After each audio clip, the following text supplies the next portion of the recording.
सतगुरुवर मुझे मार्ग सुझा दे, सतगुरुवर मुझे मार्ग सुझा दे, अपने जैसा गुणी बना दे।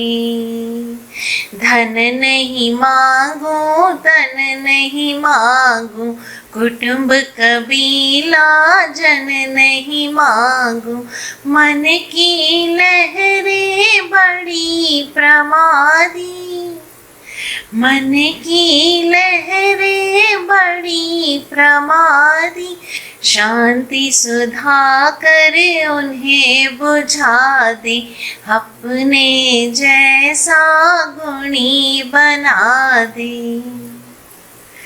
अनंत उपकारी बोधि प्रदाता पूज्य विराट गुरुदेव को भाववंदन। उपस्थित सभी भव्यात्माओं की भव्यता को प्रणाम। जीवन अक्रम है, जीवन रहस्यपूर्ण है। जीवन की ऐसी कई परिभाषाएं हम सब सुनते हैं, लेकिन जब सतगुरु का जीवन में प्रवेश होता है तब ये सारी परिभाषाएं मानो सत्य प्रतीत होती है। सतगुरु की नज़र जब हम पर पड़ती है तो सारे रहस्य जैसे एक एक परत दर परत खुलते चले जाते हैं और जीवन क्या है, उस जीवन का मूल लक्ष्य क्या है, जीवन का अंतिम ध्येय क्या है, ये आज हम चाहे जितने भी शब्दों के माध्यम से समझने का या सुनने का या किसी अन्य से अलग अलग तरीकों में प्रकट करने का चाहे जितना रिक्वेस्ट कर लें, लेकिन जब सतगुरु जीवन में प्रवेश करते हैं तो जीवन के सारे रहस्य अपने आप मानो यूं अनावृत होते चले जाते हैं जैसे चुटकी बजाई और जीवन पूरी तरह से खिल गया, सफल हो गया। लेकिन सतगुरु जीवन में प्रवेश करेगा जब हम पात्र हो जाएं। और पात्रता क्या? अगर एक शब्द में कहूं तो सतगुरु जीवन में प्रवेश करें, या हम इसको इस तरह से भी कह सकें कि हम शिष्य हो पाए और सतगुरु की नजर हम पर पड़ जाए, उसके लिए पात्रता मात्र एक, और वो एक पात्रता है निशर्त समर्पण। और ये निशर्त समर्पण, सरेंडर, ये क्या सिखाता है? ये कौन सिखाता है? जैन दर्शन का मूल मंत्र नमोकार। एक नमो हमारे जीवन में खिल जाए, हमारा पूरा का पूरा जीवन ट्रांसफॉर्म हो जाए। जब सद्गुरु जीवन में प्रवेश करते हैं तो हम कह सकते हैं कि आपको लोगों को बताने की जरूरत नहीं पड़ेगी कि हमें जीवन में सद्गुरु मिल गए या सद्गुरु हमारे जीवन में पधार चुके हैं। आसपास के लोग स्वयं आपको देखकर कहेंगे कुछ तो हुआ है, और आप कह भी नहीं पाएंगे क्योंकि आपको खुद नहीं पता कि क्या हुआ है। मात्र इतना ही कह पाएंगे भैया कुछ तो हुआ है, अंदर का पूरा सिस्टम बदल चुका है। वो कैसे बदला है, उसका क्या क्रम है, इसको जानने की कतई आवश्यकता नहीं।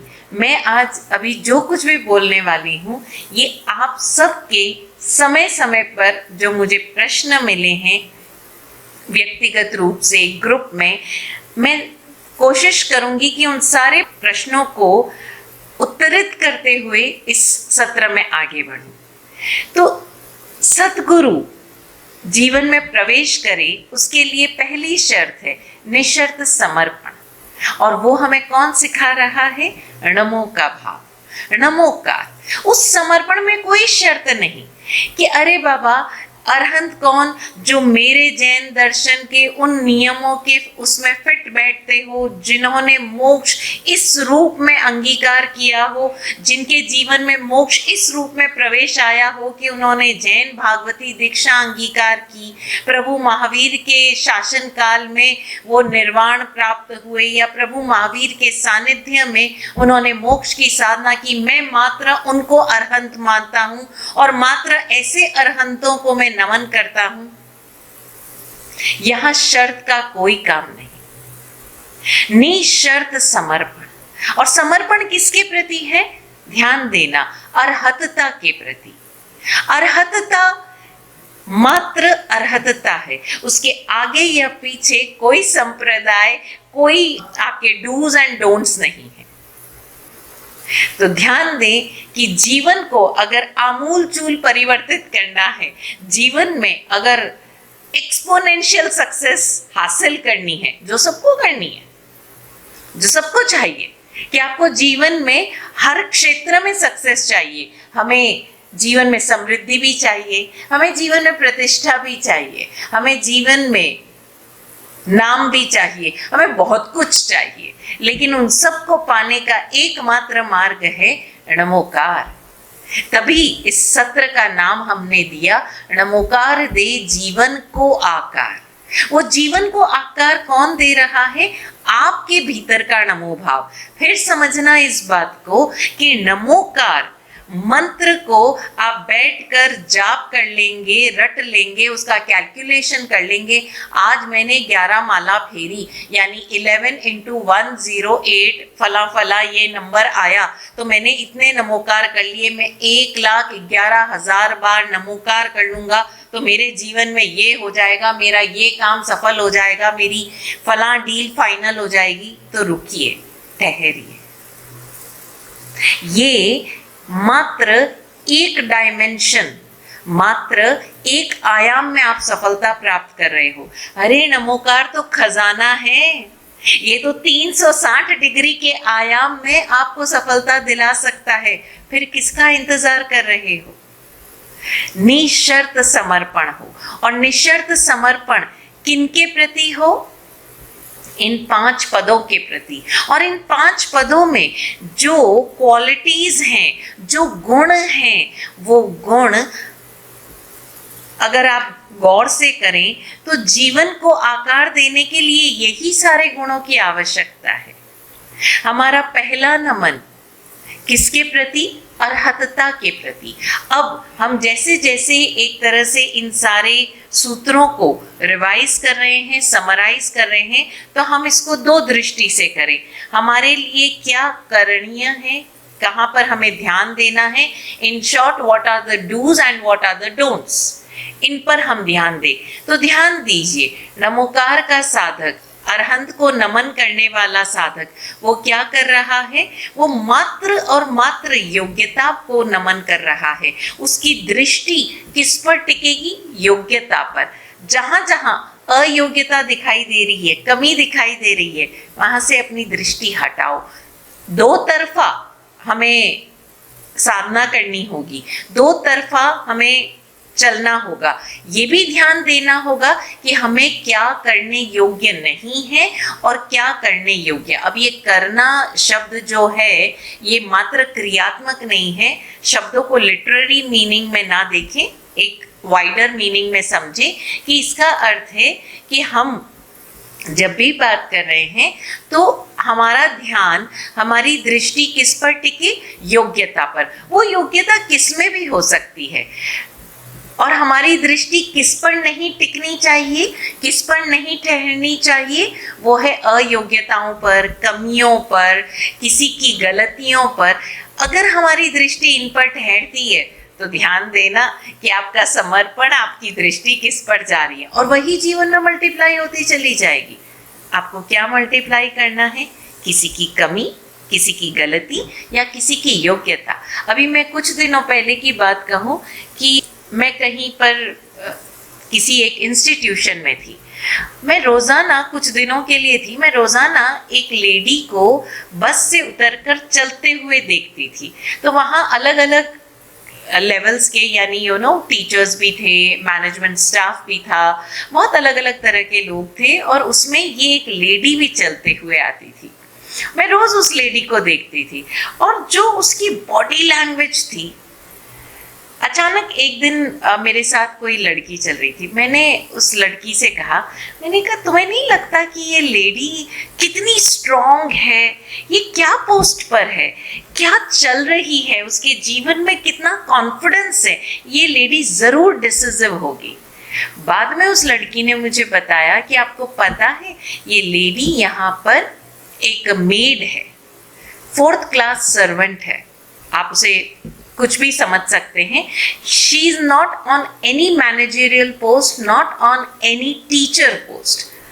हैरान करने वाली बात है, योग्यता किसी में भी हो सकती है। हो सकता है एक मैनेजर पोस्ट के व्यक्ति में वो बॉडी लैंग्वेज ना हो, उसकी चाल में वो स्ट्रेंथ ना हो, वो कॉन्फिडेंस ना हो, लेकिन उस लेडी के पास जो भी काम है, जो भी ड्यूटीज उसे दी जाती है, वो कितने स्ट्रेंथ के साथ, कितने कॉन्फिडेंस के साथ, कितने अपने आप पर यकीन रखते हुए उस ड्यूटी और रिस्पॉन्सिबिलिटी को पूरा करती है, ये देखने योग्य बात है। और बाद में पता चला कि वाकई उस लेडी ने अपने जीवन में आने वाले बड़े से बड़े हालातों में ऐसे डिसीजंस लिए हैं जो आप आमतौर पर लेते नहीं हो।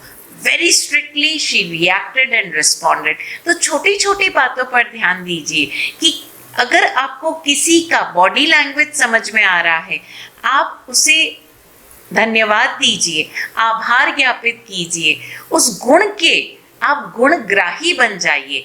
एक लाइन को अपने जीवन में उतारिए, हर शख्स गुणी, हर दृश्य गुणी, मैं गुण पूजन दृष्टि पाऊं। लाइन याद रखिए, पूज्य विराट गुरुदेव का ये गीत है, हर शख्स गुणी, हर दृश्य गुणी, मैं गुण पूजन दृष्टि पाऊं। हो विनय वलय आनंद सुधा।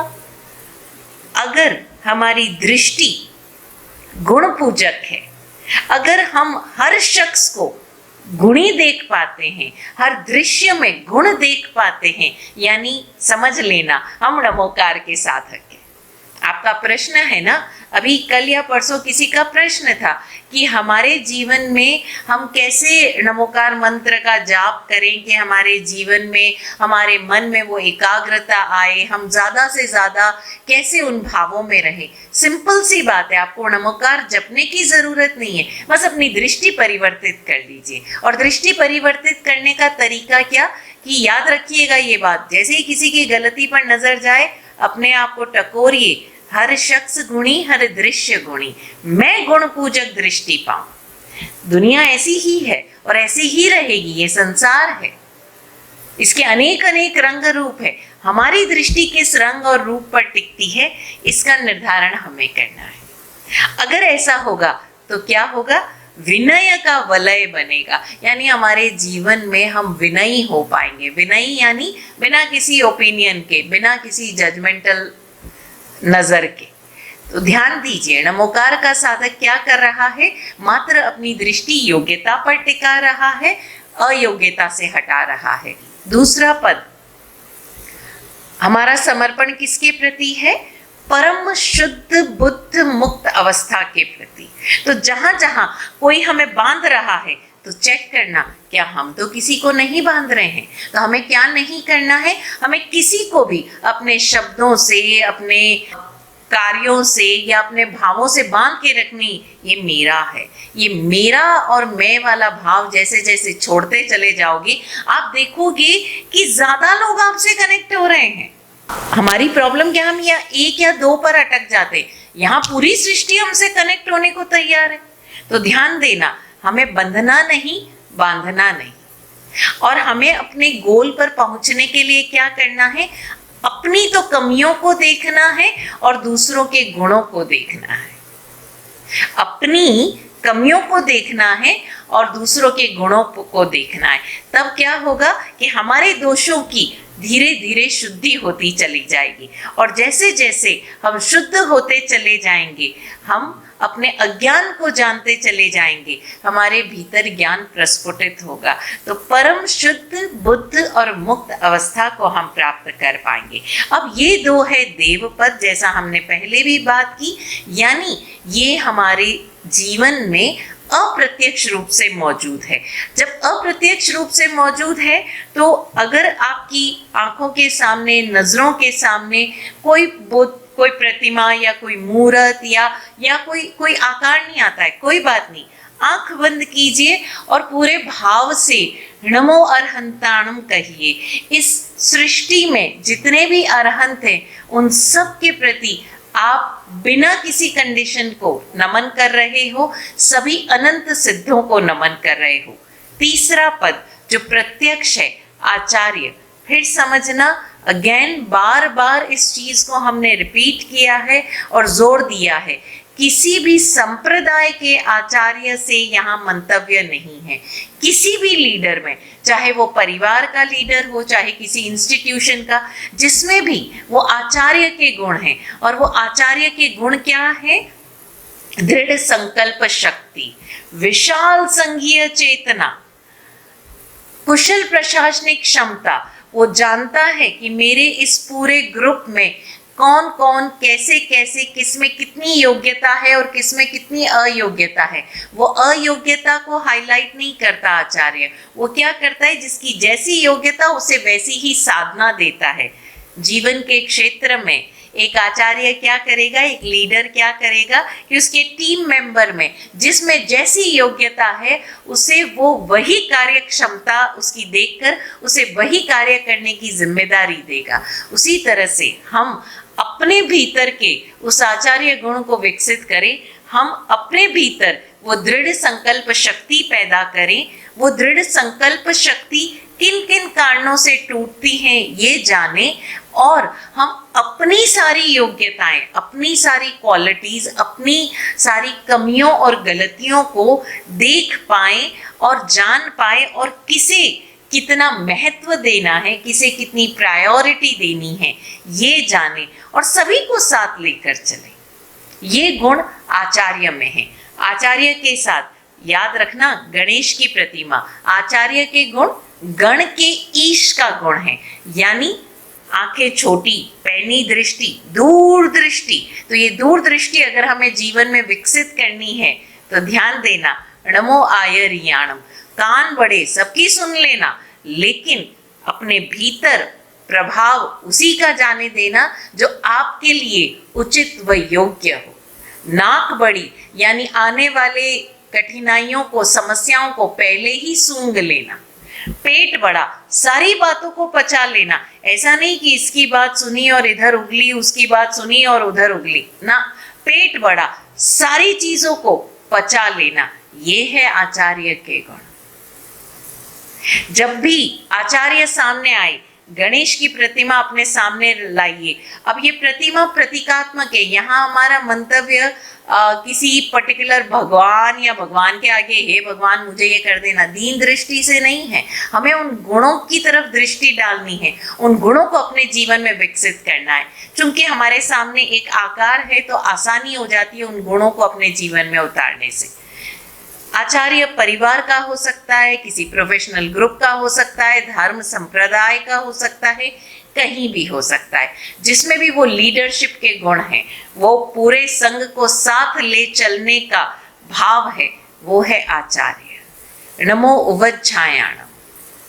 उवज्झायाणम जो उपाध्याय है, हमें अपने जीवन में जो कुछ विकसित करना है उस सब्जेक्ट के मास्टर के पास बैठकर हम पर्युपासना करें, वो गुण हमारे भीतर विकसित करें, ताकि हमारे भीतर हर विषय की अनेकांत समझ पैदा हो। ये एक सुन लिया और मैंने इसी को मान लिया, मेरे मन को तो ये रम गया, मैं तो बस ये मानता हूं, बाकी सब बेकार है, ये अनेकांत दृष्टि नहीं है। और प्रभु महावीर का दर्शन क्या है? अनेकांत दर्शन है। हर अवस्था को, हर व्यक्ति को, हर घटना को, जीवन में आने वाली हर परिस्थिति को हम अनेकांत दृष्टि से देख पाए। जब जहाँ जैसा बोले, हम अक्सर क्या करते हैं कि जैसे आपने देखा होगा सभा में कई बार मॉडरेटर्स हैं या कई बार जो भाषण देते हैं मुख्य अतिथि, वो ये नहीं देख रहे हैं कि सभा क्या चल रही है। उन्होंने जो पहले से प्रिपेयर किया हुआ है, जो उन्होंने पहले से सुना हुआ है, वो प्रिपेयर किया हुआ है, वो वहां आकर वॉमिट आउट कर देते हैं। लेकिन हमें ये देखना है कि हमारे भीतर जो समझ विकसित हो रही है उसे हम कैसे अभिव्यक्त करें। प्रॉब्लम क्या होती है कि हमारे भीतर की समझ कुछ और होती है, लेकिन जब हमें अभिव्यक्त करना होता है तब हम मोटे मोटे शब्द ले आते हैं इधर उधर से, कहीं से कुछ सुना, कहीं से कुछ सुना, उसका बहुत सुंदर सा ड्राफ्ट तैयार किया और उसे एज इट इज बोल दिया। और यही कारण है कि कई बार हम जो बोल रहे हैं और हमारे चेहरे के एक्सप्रेशंस, हमारे हाथों के हाव भाव वो मैच ही नहीं करते। और यही कारण है कि हमारी आवाज में वो कन्विक्शन नहीं आता। कई बार लोग हमसे आकर पूछते हैं, हमारा सा हमें बहुत अच्छा ओरेटर बनना है, हमें बहुत अच्छा स्पीकर बनना है, तो हमें कैसे बनना चाहिए, आप हमें सिखाएं। मैं उनसे एक ही चीज कहती हूँ कि जो भी आप बोल रहे हो, आप जरा देखो क्या आप उस पर भरोसा करते हो, या आप मेरी शब्दावली आप कैसे बोल सकते हो। वो मेरी वोकैबुलरी है, वो मेरे जीवन का अनुभव है। आप सुनो, उसे समझो, अपने जीवन में अनुभव करो, तब आपका जो अनुभव बोलेगा ना वो कन्विक्शन होगा। कन्विक्शन करने के लिए आपको अपने हाव भाव स्ट्रॉन्ग करके एक्टिंग नहीं करनी है। आपको जो भी बोलना है उस कन्विक्शन में आपके भीतर का वो अनुभव वो झलकना चाहिए। और वो अनुभव कब झलकेगा, जब आपने किसी पर्टिकुलर विषय को, उस सब्जेक्ट को मल्टी डायमेंशनली वाकई जिया। पर हमारी प्रॉब्लम ये है कि हम जीवन में हमेशा ही अटक जाते हैं। जैसे किसी ने आकर आपसे कहा कि आपको पता है मैंने ये चीज देखी, वहां पर ये होता है, वो होता है। अब आपने अनुभव लिया ही नहीं, लेकिन चूंकि आप उस सेकंड व्यक्ति पर भरोसा करते हो, आपने उनकी बातों को सुन लिया, मान लिया और एज इट इज कहीं बोल दिया। सिंपल सी चीज है, हर घटना को अपनी दृष्टि से देखना सीखें, हम मल्टी डायमेंशनली देखना सीखें, अनेकांत दृष्टि से। चाहे वो एक छोटा बच्चा ही क्यों नहीं हो, चाहे घर में आने वाला कोई भी सदस्य क्यों ना हो, उनकी कही गई बातों को मात्र एक दृष्टि से ना देखें। अगर हम जीवन में आने वाली हर परिस्थिति, हर अवस्था को इस दृष्टि से देख पाते हैं, जीवन में समस्याएं खत्म हो जाएगी। आज एक सूत्र लिख लें, आप समझ लें, अपने अंदर डाल दें कि जब भी कोई समस्या आई है जीवन में, जब भी कोई जीवन में दुख आया है, तो बजाय इसके कि वो जो थ्योरीज हमने सुनी है ना, हम अपने ही कारण दुखी हैं, हम अपने ही मोह के कारण दुखी हैं, ये सारी थ्योरीज अपने आप को सुनाने की बजाय एक क्षण रुकिए और जिस दृष्टि से आप देख रहे हो, जो आप समझ रहे हो, उसके अलावा भी उन सारी दृष्टि से उस घटना को, उस व्यक्ति को, उस अवस्था को देखने का प्रयास कीजिए। मैं कह सकती हूँ अपने अनुभव के आधार पर कि आपकी बहुत सारी समस्याओं का हल वहीं हो जाएगा, आप जान पाओगे। और अगर इस तरह से देख पाए तो आप अनावश्यक बोलने से बच जाओगे, अनावश्यक जो रिश्तों में दरारें आ जाती है उससे बच जाओगे। आप अनावश्यक रूप से कई बार कुछ ऐसे निर्णय ले लेते हो जो जीवन में आगे जाकर आपके लिए समस्याजनक हो सकते हैं, आपके लिए हानिकारक हो सकते हैं, आप उन सब से बच जाओगे।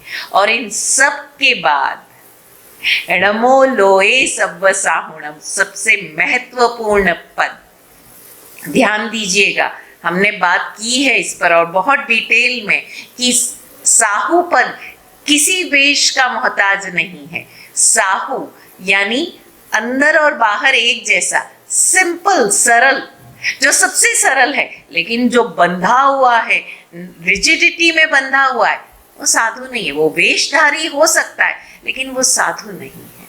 नियम, कायदे, कानून, ये डिसिप्लिन है और ये डिसिप्लिन उसकी आत्म साधना में सहायक है। लेकिन इन मापदंडों के आधार पर हम किसी को टैग करें कि ये साधु है और ये मापदंड फॉलो नहीं करे तो ये साधु नहीं है। जरा फिर सोचिएगा, आप नमो लोए सव्व साहुणम के साधक हैं। लोए सव्व साहुणम, पांचों में से मात्र इस एक पद में ये दो शब्द जुड़े हुए हैं।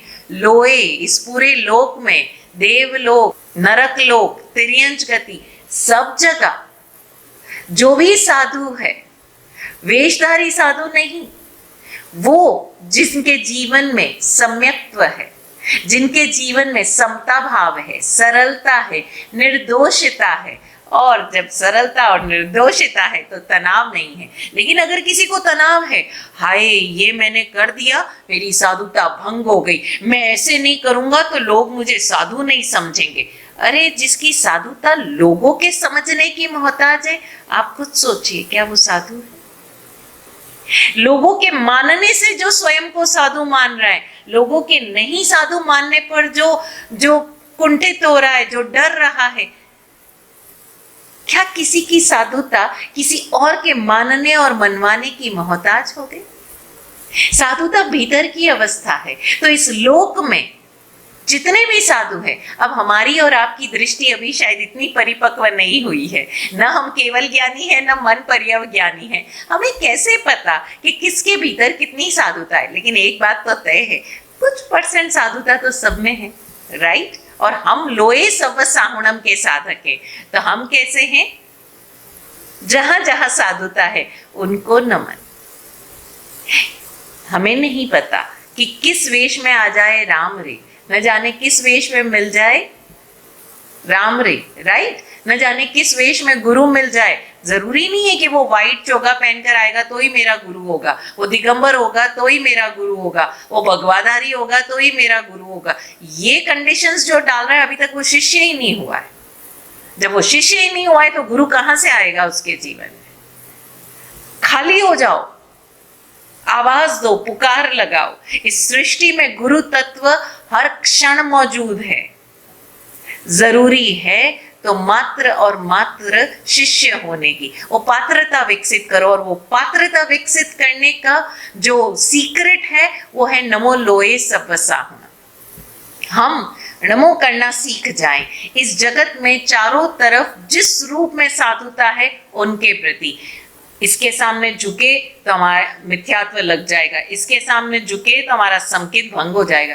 संकित नहीं हो गई कोई मतलब जैसे इतनी हल्की चीज हो गई, कांच से भी ज्यादा, कि इतनी सी हुई न टूट गई। अगर इतना सस्ता है संकित, जो किसी को नमन करने मात्र से टूट जाता है, भंग हो जाता है, तो भाई ऐसे संकित को लेकर क्या करोगे? संकित भीतर की अवस्था है और वो अवस्था एक बार अर्जित हो जाए, वो अवस्था का स्वाद आ जाए, फिर वो छोटी मोटी चीजों से टूटती नहीं है। समझे, हम सम्यक्त्व अवस्था या मिथ्यात्व अवस्था हमारी रॉन्ग अंडरस्टैंडिंग या राइट अंडरस्टैंडिंग से विकसित होती है। जहां जहां हमारी समझ दूषित है यानी हम मिथ्यात्वी हैं। जहां जहां हम अपनी समझ के इस दूषण को दूर हटाने का प्रयास कर रहे हैं, वहां वहां हम सम्यक्त्व के मार्ग पर आगे बढ़ रहे हैं। और जब हम इस नमो के भाव में आ जाते हैं और हर दृष्टि से ये नमोकार हमारे भीतर खिल जाता है, तो क्या होता है? सभी पापों का नाश होता है। तो हमने डूज एंड डोंट्स की सारी चर्चा कर ली।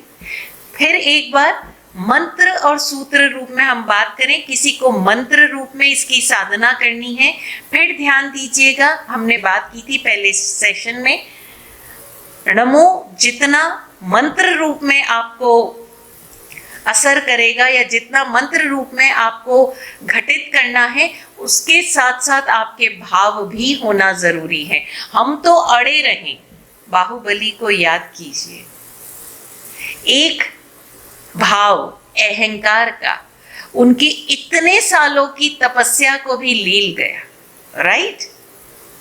तो इस बात का ध्यान दीजिएगा, नमो भीतर घटित हो गया तो नमोकार का ये जो मंत्र है ये क्या प्रभाव देगा, आप स्वयं अनुभूत करें, एक्सपीरियंस करें।